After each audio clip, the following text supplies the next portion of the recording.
Aloha kako guys, and welcome to Just and True. Today I'm going to be doing a really short video on OPSEC, which most of you are familiar with as operational security, and the importance of it, and what are some of the key factors for your bug out location or your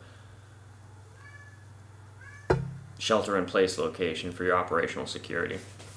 The very first thing for operational security is not to let anybody know that you have operational security. It's just like the very first rule of prepping. You don't tell anybody what you're prepping for. You don't tell anybody that you're prepping, except for your families, your close friends. You tell them that it's a good idea to prep. And then your community that you have, which is obviously, they have to be secure, people you trust. You can tell them about your information and your material. The reason I want to get into a little bit of operational security is because there have been large naval movements that I don't want to get too much into. Throughout the world, we have Navy ships entering China Sea, Navy ships entering the Crimean Sea, Navy ships entering the Sea of Okhotsk up in Russia. We have Gibraltar Strait. We have NATO ships entering Crimea. We have the LVNs, which are the subclass carriers, moving up the East Coast. There's a lot of movement in the water right now. Lots of movement in the water. So I want to make sure that I know that a lot of people watching this have got a general idea, or if not, are very well prepared if anything were to begin. I know that we all have the basics of food and water down. We all have the basics of information and knowledge down. I think we all have the basics of knowing the plants and the wildlife around you, identifying some plants, knowing to identify plants. Most of the medical, and we've gone on a little bit of medical, and I'm sure you guys know a lot more. It's disheartening, to tell you the truth, to see this type of movement go around in the world. One thing I want to stress is to get familiar with your military. No matter what country you're in, I believe most of my viewers are in America, but get familiar with your troops, your troop movements, naval movements. Don't rely on any of the mainstream media for it.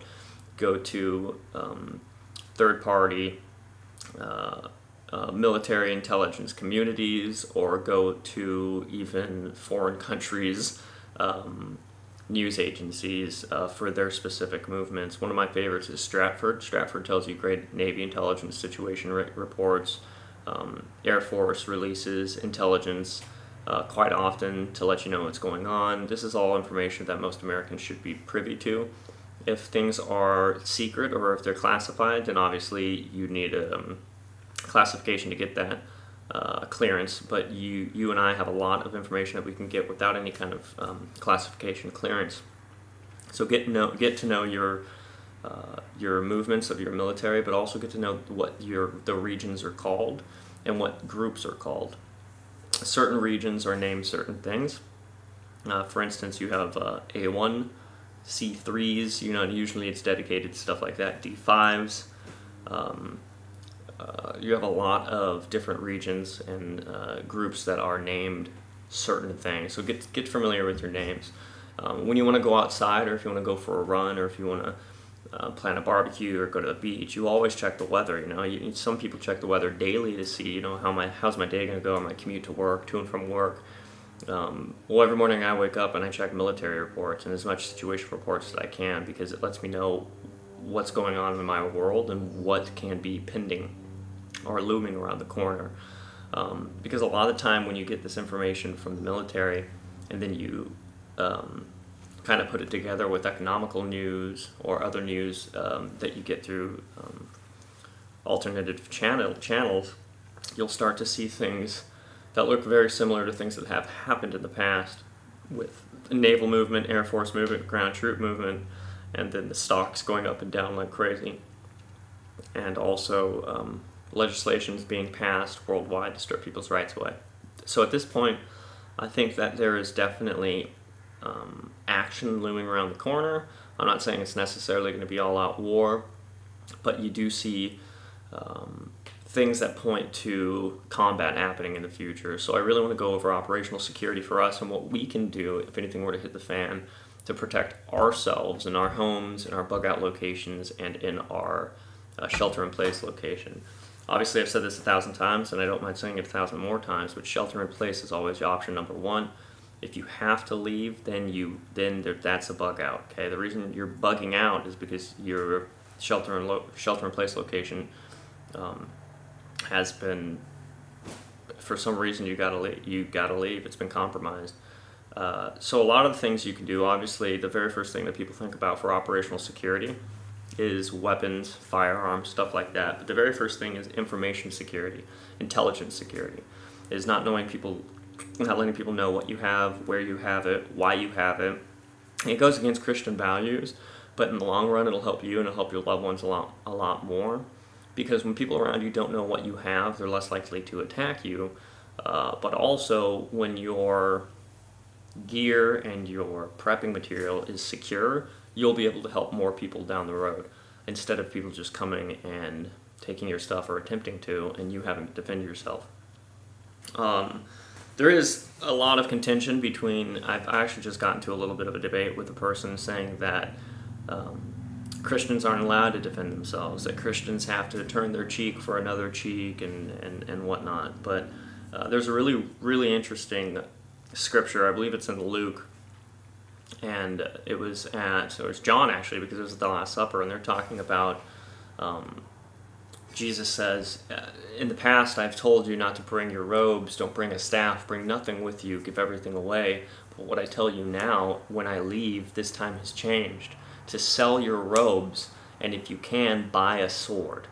So Jesus is strictly saying to buy a sword to defend, because Jesus' time, the importance of him preaching about peace and him preaching about love is very important for the people, the disciples that were writing the Bible, and he wanted that word and the holy word to be as pure as possible, and it was. And you see, like Peter was beaten, I think John was set on fire, Paul was stoned multiple times, then stranded on an island and beaten and arrested, and every time they did the peaceful action, just like John Lennon, and they ended up being fine. They ended up being martyrs at the end, but they're all up in heaven now. So what we want to do as Christians is we do want to live our life as peacefully as possible, just as the gospel says, just as Jesus has told us to do. But don't think that a Christian cannot defend themselves, because it's actually commanded to you to defend your own, to defend yourself, to defend your home. All throughout Scripture. Jesus said that I came not to discard the law. I didn't come here to get rid of the law. I came here to reinforce the law. That I am the way, the truth, and life. I will give you your salvation, but the law is what my Father wants, is what I want for you and how I want you to live your life. So he didn't get rid of the law. And you can, because of that, because Jesus says he did not get rid of the law, you can go back to the Old Testament and read scripture after scripture after scripture after scripture about why you can defend yourself, how you can defend yourself. If a person breaks into your house and you shed their blood, let no blood be shed on your hands, because you're not guilty of it. So Christians can defend themselves. Don't think that a Christian is supposed to just sit there and die if someone comes in with a gun to rob him or to kill him. You're supposed to defend yourself. Your body is your temple. And every turn we have seen people defending the temples throughout the Bible. So again, back to information security. You want to control your security and your information as much as possible, and what you have, why you have it, where you have it. As far as OPSEC, operational security, firearms are number one to have. Every American should have a firearm, and that is, even if you feel like they're unsafe, or if you feel like you're a little worried about it, then go get some training. All your gun stores around the country will actually, most of them will train you. They'll help you get your get your license. They'll help you go through the process. They're really helpful to help you acquire your weapons and your licenses. They want you to buy their stuff. So, and if you're just totally opposed to it, live by the sword, die by the sword kind of person, and you don't want a firearm in your home, then I completely understand that. But know that there are other ways you need to be able to defend yourself, because every other person, and at least every bad person, will have a weapon in the SHTF situation. So you need to arm yourself with something. I call it the home alone defense. If you don't have firearms, then you're going to end up wiring paint cans to the wall and putting out snares and traps and plywood and bamboo and stuff like that. So if you don't have a firearm, don't just put up a plyboard over your door or 2x4s barricading stuff. You need to have strong offensive and defensive measures. If you don't have a firearm, then get combat spears. A combat spear, a bow, a crossbow, these are all really good alternatives to firearms. Obviously none of them are as efficient, that's why we gave them up, but you can't go with nothing. Like Jesus said, buy a sword, and they came and they brought him 2 swords, and he says, is this enough? And he said, that's enough. So you definitely want to find a way to defend yourself. Whether it's a crossbow, a bow, or a combat spear, you're going to want something. Combat spears are great. A lot of people don't know about them. Some people use them for pig hunting, boar hunting, deer hunting, but they're meant for combat. Sheffield makes great combat spears. The other thing you want to have is you want to get to know your trap snares, your loop snares. You want to be able to have different traps set in place, fall traps set in place, and just ready to put out when the poo-poo hits the fan. So something you can do is take a couple 2x4s or some plywood and build a box about, I'll say about 2 feet or 3 feet square, 3x3. Have a bottom to it, a plyboard bottom, and in that plyboard bottom, it's about 1/4 inch or 1/2 inch plywood, whatever you got really. Drive nails through it in all kinds of directions. Just going into the flat of that, drive as many nails as you can up, space them out. Don't put them too close to each other, kind of space them by at least 1.5 inches. Put a bunch of nails in there and make as much of those as you can and put them away. And when the poo-poo does hit the fan, you can go out into your location or go out to your surrounding area. If you're living on a home with land, that's perfect. You can surround your area with these buried and covered with loose leaves. And if anybody does try and come on your property that isn't aware of those, again, intelligence, security, you tell the people that you want to be okay where these things are, how to enter your home. But the people who don't know will fall privy to these traps.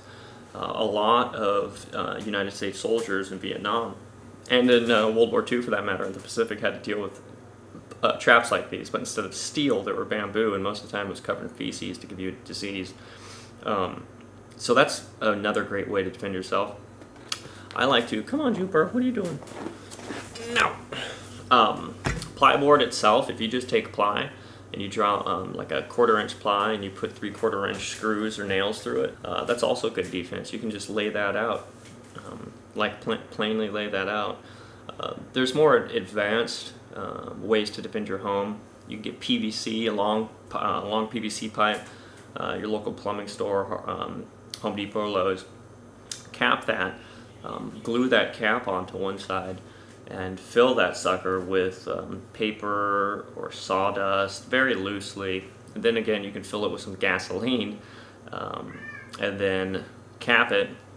Put a little drill through it, drill hole through that cap, put a wick through there, at least to get to the material, and then you can either glue that wick in the hole so nothing's falling out, and then again you can bury that. Sorry about that. You can bury that in your house or in your yard or around you. You can do it in small bits, or you can do it in large bits. And you can bury it around your home, and if and when you're needed to, extend that wick and light it, and you will have a nice, long-lasting flame that will either deter people from entering in a certain direction, or you'll funnel them into a certain area where you can then focus on defending yourself in one area as opposed to being flanked or completely surrounded. Fire always helps. If you're looking at Sun Tzu's Art of War, Napoleon's War Diaries, Cromwell, he loved fire. He unfortunately couldn't use it because of the time and the incidences. But it's very important to know how to use fire in these situations. You can always dig trenches around your house and just lay things over it or in it and then light that on fire. There's tons of things you can do with fire. The same can be done with water. As far as your house goes, plyboard is huge. You have to ply all of your windows up in situations like this. A lot of people in the South, they know for sure. And if you look at any of the videos in the Middle East or any war-torn country, you'll notice that the buildings are left standing, but there's no glass in the windows. The first thing to go and shatter is glass inside your home, and that is fragmentation, basically, that'll blind you or injure you or give you an infection, stuff you don't want. So plyboard is huge to have on hand because you can plyboard and cover up your windows and not have anybody try and shoot through or have any kind of trajectories going through it, period. So you want to be able to have plyboard and 2x4s and some lumber in your home so you can build defensive and offensive material. I can't go too much. I had to look into the YouTube's user agreement, I guess you could call it, for its policy on what I can and cannot say. There's a lot of things that you can build in your home and a lot of things that you can do to build offensive and defensive structures and weapons and contraptions if you don't have firearms. Again, firearms are the way to do it. I mix it up. I have firearms, I also have a bow, I have a crossbow, I have a combat spear, and I've made lots of improvised explosive devices, I guess you could call it. They're duds right now. They don't have, everything is separate in multiple different sections. You know, you have your container, there's an E word I'm not supposed to use, but you have your container, you have your explosive material, and you have your trigger. And I like to keep all three separate until the poopy does hit the fan, and then I go all three together, and that will be a good offensive defensive weapon. The Anarchist Cookbook is great for giving you cheap offensive and defensive material to read and to create for yourself. There are lots and lots of websites out there that can teach you how to defend yourself and how to make snares and how to make rope shacks and how to make different barricades for you. I love bamboo. A lot of people around me knows how much I love bamboo. Bamboo is amazing, amazing stuff because it stays strong even in long 9 or 10 foot poles. The end of it will still stay very, very strong. You know, there's 1,000 different types of bamboo out there, but most of it is extremely strong. If you have bamboo near you, use it. If not, if you have hardwood, gather some. You need to get some operational security material. You can't, even if you have a stack of ARs and shotguns and you got some Mossberg pumps, if you have a 50 cal Beretta, if you have stacks and stacks of handguns, and there's just one of you, or even if there's a group of you, that's great, that is awesome. But why not be able to control your battlefield even more, and your combat zone even more, by putting out barricades or fire blocks or smoke blocks or snare fall traps. These things will help you in the long run, and they may possibly keep you alive. Operational security starts with information security. Loose lips sink ships, so keep your information and intelligence to your small intelligence committee, basically, the people that you love and trust. And then operational security is more of the hardware, the fastenings, the contraptions that you can make to defend yourself in your home. I do not recommend anybody use any offensive or defensive measures unless we are in an emergency situation and you feel like your life is being threatened by a person or a group of persons who want to take your stuff and do you harm. But I do feel compelled to let people know that it is their right to defend themselves. And if you feel like you can't have a weapon, or if the federal government decided that you no longer can own a weapon, then know that you can get a compound bow, a crossbow, a combat spear, a sling. You can build almost anything that you want with the right material and the right information. So go out there and get the right information, get the right material, and perform some operational security checks, and see how hard would it be for someone to break into your home during a poop hits the fan scenario if they're starving and if they haven't drank water in days, and they see that you have water and they see that you have food. How are you going to defend yourself? If it's more than one person coming from more than one direction, how are you going to defend yourself? If it's a war of attrition and they're just trying to block you in, how are you going to defend yourself? You know, so get these mindsets prepared and start thinking of different ways that you'll be able to control and handle situations and events that occur, because if anything does happen, sometimes your largest enemy, your biggest enemy, is going to be your neighbor. I do preach constantly all the time, the best weapon out there is love and acceptance and compassion. And if you offer someone food or if you offer someone water, they're less likely to attack you. But you still want to be able to defend yourself. You still want to be able to put out defenses and offensive measures in order to protect yourself and the ones you love. I'm going to leave it at that. You guys can go and do further research, but please do further research. I've been in emailing multiple people, one lady in particular who doesn't want firearms in her house. She's not strong enough to pull back a bow. She won't be able to even pull up a crossbow. So defensive measures don't need to be anything fancy, and they don't need to be anything too labor intensive. Again, think Home Alone. You know, it sounds silly, but it's a really great idea. You know, you can hook up a car battery to your doorknob. You know, that'll stop people from using your front door. You can put plyboard with nails in it all along your ground in the entrance or right underneath your welcome mat, and it'll give you a nice long loud hello as soon as they get on your welcome mat. So there are things out there you can do to defend yourself, especially if you don't have weapons, and especially if the government has already taken away your weapons. So get out there, get some way to defend yourself, because it is just as important as having food and water, as you need a way to defend it. Mahalo for stopping in. I really do appreciate you guys coming in, and then I will see you guys tomorrow. Okay. We hope.